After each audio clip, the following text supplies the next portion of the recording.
welcome to another episode of Urban Impact's Impact Owner Interviews. Today I have the pleasure of introducing our very own Kimora. Please give us a little small introduction of yourself.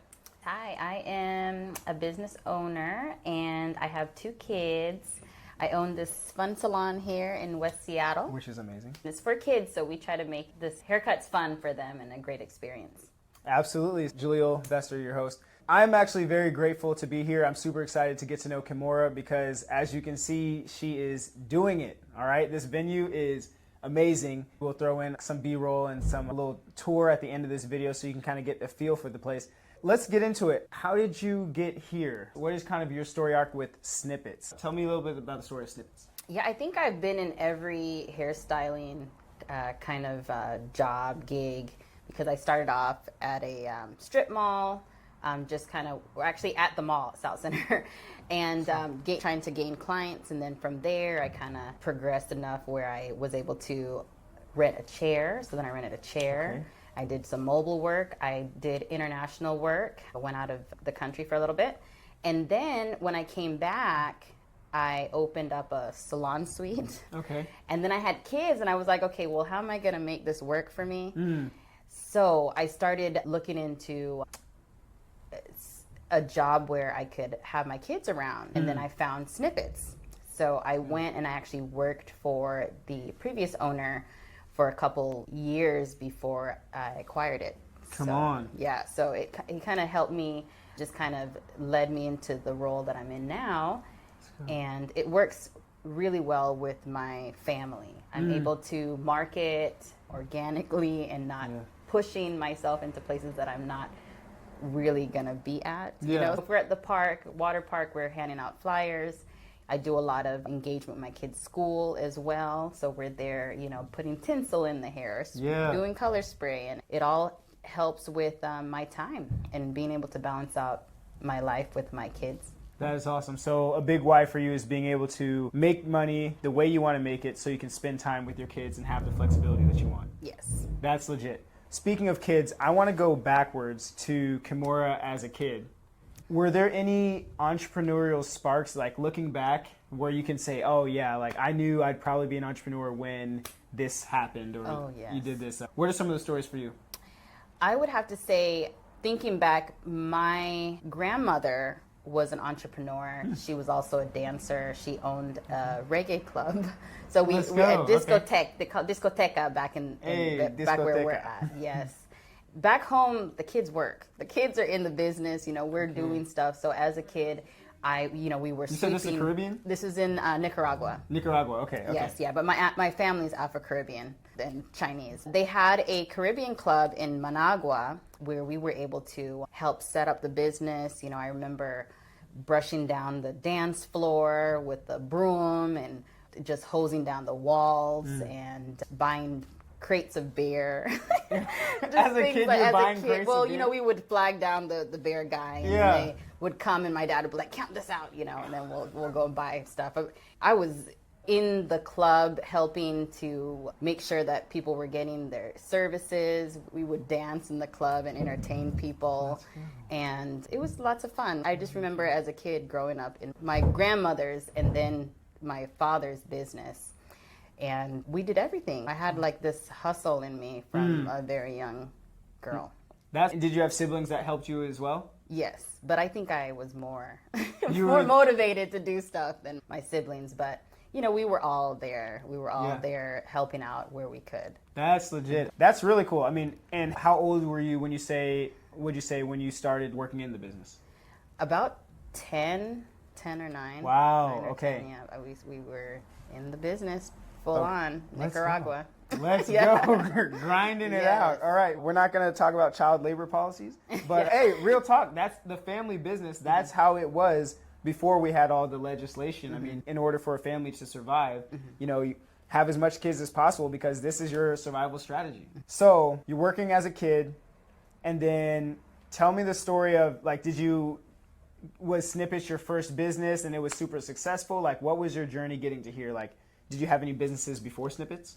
I did. So I rented a chair for a long time, And then after that, I opened up a salon suite in Tequila. And then after that, when I was pregnant, I started thinking of just creative ways to make my life work after I had this baby. Yeah. So the first thing was like, okay, I need to figure out a job where there's a lot of kids involved, there's a lot of community, parents, and things like that. Because even at the time, I don't remember having any friends that had kids that I could ask questions from. You know, Right. like if I had a question about anything. I mean, the families here tell me when I need to register my kid into school. So just Wow. having that community is very important. That's huge. Now, do you have a lot of family in this area? Yes, we have a ton of cousins, a lot of cousins, yeah. Okay, that's sweet. But And you had aunts found and that uncles. you wanted to build community with other parents and people that had kids. And so when did you discover Snippets itself? Like, was it you're trying to figure it out and then you started researching on Google? Like, for what I want to do is we've got some entrepreneur on the other end of this camera. They're trying to figure out their journey, figure out their snippets, like their brick and mortar. And so I love to kind of dissect and break down what was the exact process that you went through. I think it was definitely a lot of online research. Okay. I was trying to a job because I also, even though I rented a chair, I would work part-time like at Ulta and all those places. Okay. So I was thinking, okay, well, let me think about maybe some type of community job or maybe a salon that caters to more family type situations. Yeah. And Snippets came up. I think it was Indeed, but it said that they were paying really well. And I was like, wait, this makes sense because I want to be able to cut kids' hair, Yes. have my kid around if I need to, Absolutely. and it should work. So I found Snippets. That is super Online. cool. Okay, so breaking that down, you started with what is the lifestyle that I want? What do I want that to look like? So I think this is actually really Yes. cool. Because most people, I would say, you know, you're jumping into business and your first thought is, I want to make money. So what's the first thing that's going to give me the top dollar? What I really like about how you were thinking in this and how you strategized was, what do I want my life to look like? What is it that I need? What are the connections that I need? And then how can I earn money and serve all these things?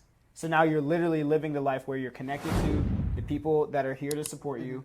Your kids can chill at work with you, Yep. and they can see mom hustling like you were hustling back Yes. in the day. That is super cool. Do they ever like grab some scissors and try to cut people's hair?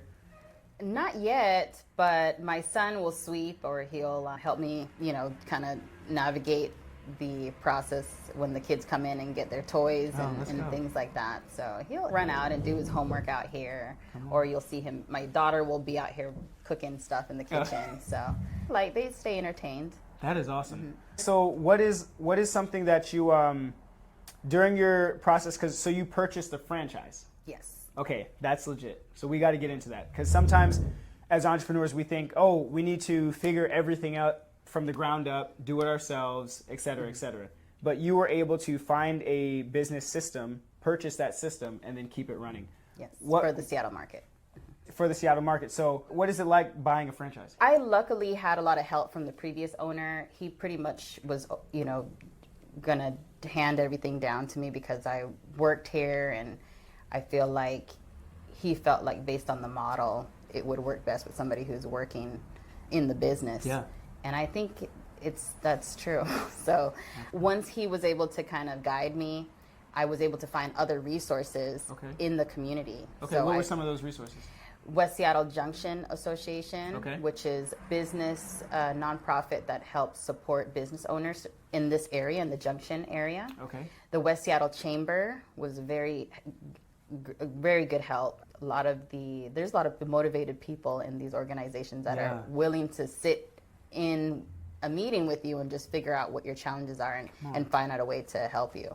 And then from there, just meeting different community members that help me as well. Here, it's pretty much like I can just go to my neighbor and ask them, you know, how do you do this? And then, you know, they'll tell me. So they're That very is helpful. awesome. So West Seattle Junction, so is that the area, like the business community area that we're in right now? Yes. Okay, awesome. So she found a business community area where she's doing business, and then you said the West Seattle Chamber. West Seattle Chamber. Okay, yeah. so for our viewers that don't know what a chamber is, what's a chamber?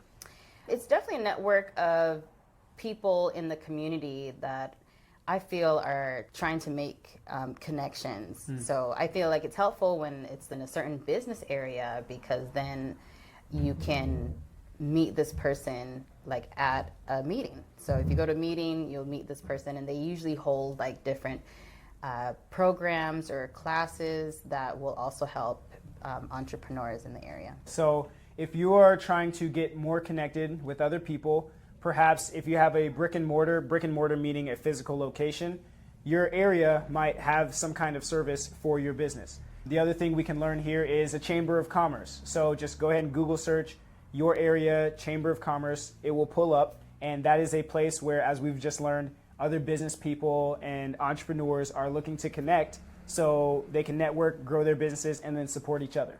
All right, so what would you say was the biggest hardship that you had to overcome to get to this point? COVID, for sure. I acquired the salon 6 months before COVID. Yeah. So I remember just paying off that last check, and then boom, you gotta close down. Yeah, I remember the previous owner was like, "I'm so sorry, I did not know this was gonna happen." And I said, "You know what? We're gonna get through this." So I reached out to my landlord and the different resources that I had available. That's when I started connecting with Sharks of the Beach. And getting some mentorship from many different mentors that helped me through. I just love the fact that if I have a question, it doesn't matter how stupid that question is, I can just ask somebody. Like I feel comfortable just, reaching out to someone. Even now that I haven't really been fully involved with Thrive or Urban Impact, I can just send an email to someone over there, and they're like, well, let me contact somebody. Let me figure this out for you. So I really depend on my resources. Like if I don't know something, which I don't know a lot, and I'm learning still, there's people out there that is willing to help you. And I feel like when you find something specific to your area, it's even better, right? Because then you're connecting with other businesses, and creating a community. Absolutely. Yeah, that's huge. They say a mark of maturity is realizing how much you don't know. When you know what you don't know, then that's where you want to be. But if you're confident that you know everything, that's the scary place to be. So I think that's super cool that you found a way to pivot ultimately. So what were you feeling? You just paid off the check, right? So the thing is yours now, 100%. And then we get the news for COVID. Like, what was the emotions there? That was a very tough time. I feel like everybody had their own situations going on. You think about your family, you think about, what can I do to make a means? And then I was reaching out to my other business associates, other people that own salon suites, the owner of the salon suite that I owned, and they were giving me all the information they knew, and then from there I just kind of decided what I would like to do. So then I was able to, apply for assistance, and that worked until we were able to reopen. Let's go. And then after that, I just had to strategize how I was going to open up, because now we're cutting kids' hair, so how comfortable are you bringing your kids in? And do you feel like you can just cut your kids' hair at home? Like, is this something that the people are going to rush back into? And luckily, I think half of that was also the community support. I love West Seattle because of that reason. I feel like the community really pulled together to keep the businesses alive here. Let's go. West Seattle Junction, I can't thank them enough. They, that sometimes they even would cut me a check and say, we have a little bit of funds for, rent. And my landlord was a huge help, and we have a, close relationship where I can see her and talk to her as well. Yeah. So all of that is important. That's awesome. Speaking to your employees about what's going on, and just letting them know the information as well. And making sure that you are doing the right thing every time is important. So when everything was essentially starting to pop off, you're needing to pivot, you're reaching out to resources. If you could kind of give a message to someone who is in business, they just they're experiencing something now that they didn't expect. It's huge for them. They're about to take essentially a big L. They're about to lose a lot of money. What would you tell that person?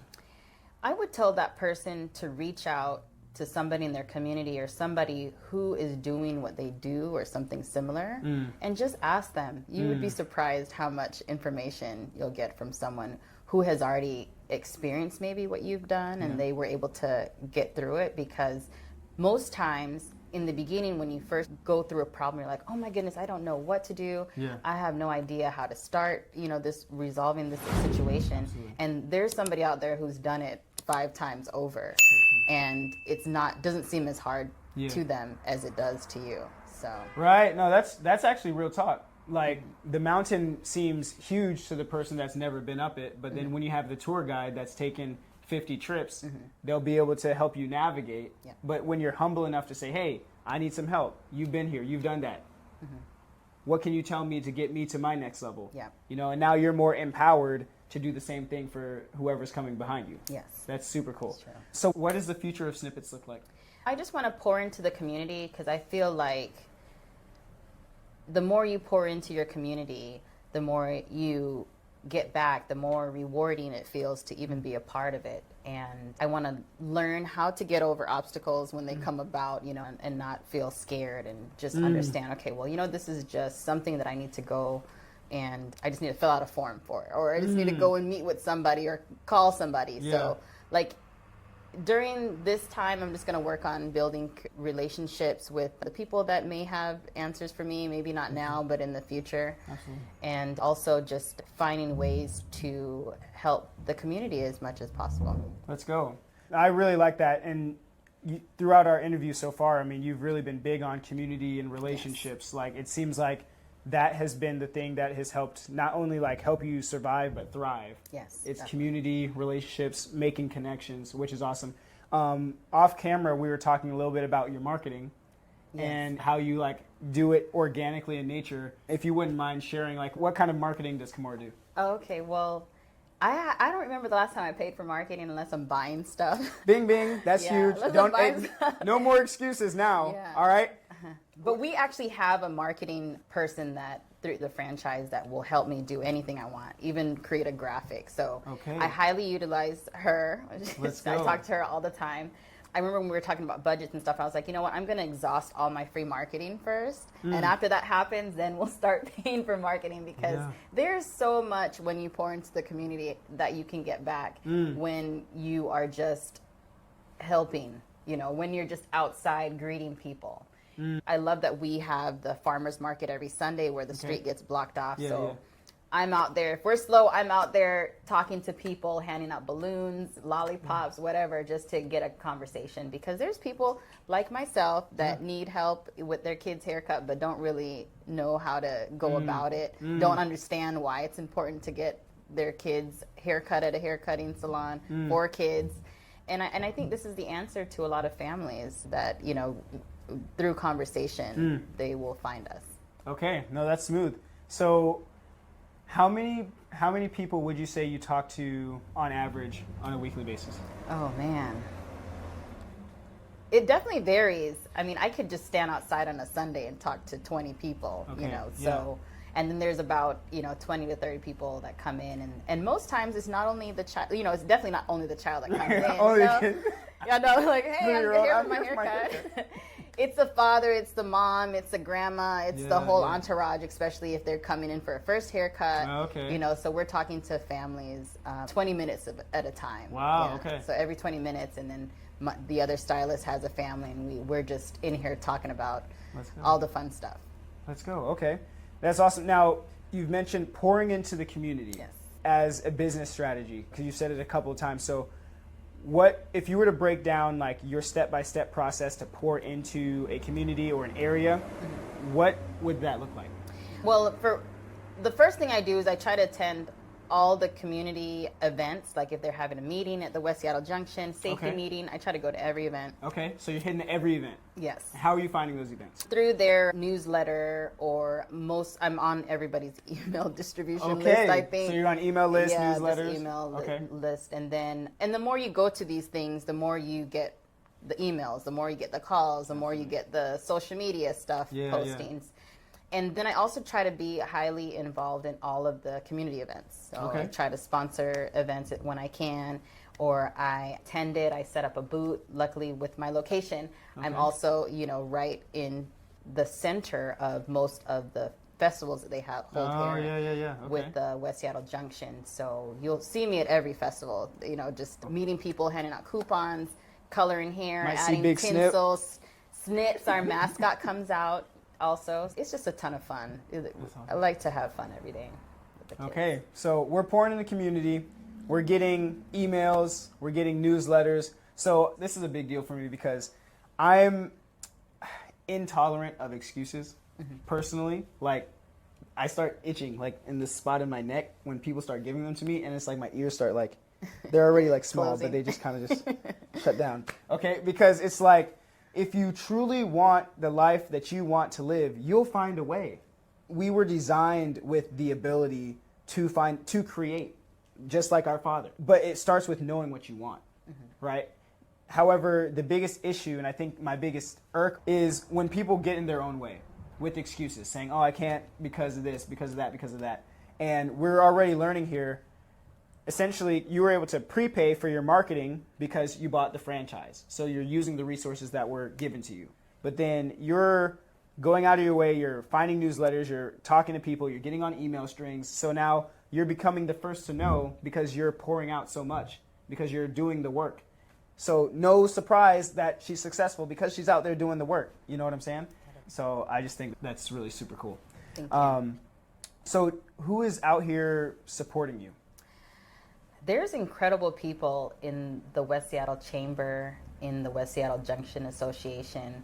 There's incredible business owners on the street that help me. I also am a part of the Seattle, I tried to join all the meetings for the Seattle Urban League. Okay. And ERA. There is so many people that I feel like have so many great gifts that they're able to, whenever Urban Impact, Thrive, everybody from your organization, I feel like I'm on emails with because I feel comfortable, just talking to people about, whatever I have an issue with.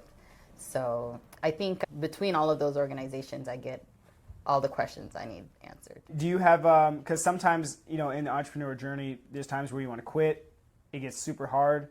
So when you hit some of those walls, why do you keep going?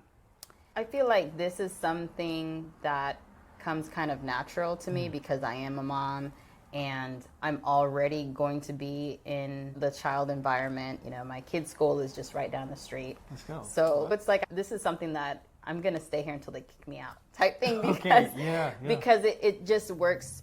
Everything flows, the community that comes in, there's sometimes they even come from my kid's school, they come from the festivals where I'm meeting them at, a lot of people in the community. So it's convenient for them as well. And it allows me to be a parent and an entrepreneur at the same time. So you love the quality of life, but I want to know what is that thing that you remember, like when COVID hit and you're like, okay, fight or flight, what's the motivation that keeps you fighting forward? My customers. I think being able to see my customers walk in the door and then that number just keep growing. Or even the mayor's visit the other day when he came. Okay. Bruce was such motivation, Mayor Bruce and his whole entire team were very supportive. That is awesome. And I think when things like that happen and I get recognized, I'm thinking, this is who I am. This is what is happening. And I'm not pushing it. It's just an aligning with my life and my business. So I feel like things are happening organically, and that's the best way for me. That's legit. Okay, so run it back. Mayor Bruce was here. What did you receive an award recently, or?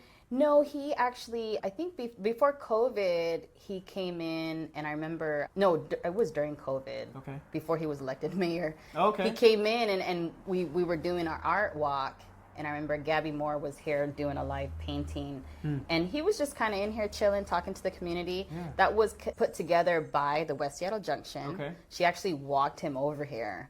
And I thought that was super awesome. So just, being at these meetings and getting to know people, they're like, oh, you know what? Let's go meet, our business owner Kimura over here. So then he came in, and then after he became mayor, he was going to circle back to West Seattle. And my salon was one of the first stops that he came to. So shout out. Awesome. Shout out. The team, his entire team made sure that he came here. And I was just honored by that. After that, I was offered to be on a couple different boards. Like, you know, Oh, so wow. I was like, wow, free marketing. Come on. So that was an amazing experience because I think during that time I was just like, oh, what am I, like, this is a lot of business work, and, you know, trying to manage a 2-year-old and the 2 kids and all the challenges with hiring people, being connected and being in the community and having things like that happen really motivates me to understand why I'm here. Yeah, that's huge. I'm glad to be in the presence of royalty, Seattle royalty here. So did you end up jumping on any of those boards?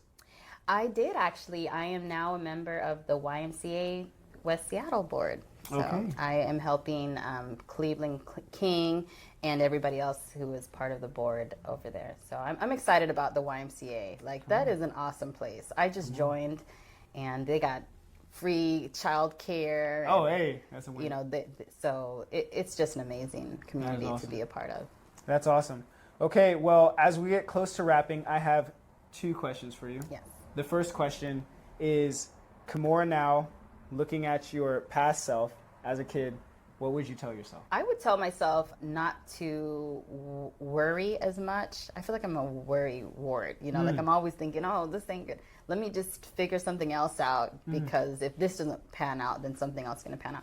I feel like where I'm at right now, I'm comfortable, but getting here wasn't that easy. Word. Yeah. So not to worry as much. Yeah, not to worry as much. Just And be what- confident be about confident. what you're doing and do it. Do it. Okay. I love that. That's huge. I feel like that resonates with a lot of people because you can get kind of caught in the trap, but it can be easy to do. You know, like you're always tactfully trying to figure out, okay, what if this happens? What if that happens? You know, part of that's good, being prepared, but then part of it could probably be crippling. Yes, and discouraging most times. And I feel like a lot of things that I didn't do right away in the past was because I was intimidated or I felt like I couldn't do it. And then once I did it, I was like, why did I think I couldn't do this for this long? And now that I did it, I'm just like, that wasn't as hard as I huge. thought it was. So do you feel like you attack things differently now? I think so, for sure. And that's why I kind of jump into challenges. Even though I don't know how to do something, I'm just like, let's try it. Let's do it. And then I'm going to learn from this. That's what I've been going by now. Like, not being like, oh, no, I've never done anything like that before. I don't know how to do it. But now I'm like, let's try it. Let's do it. Like how do I do this?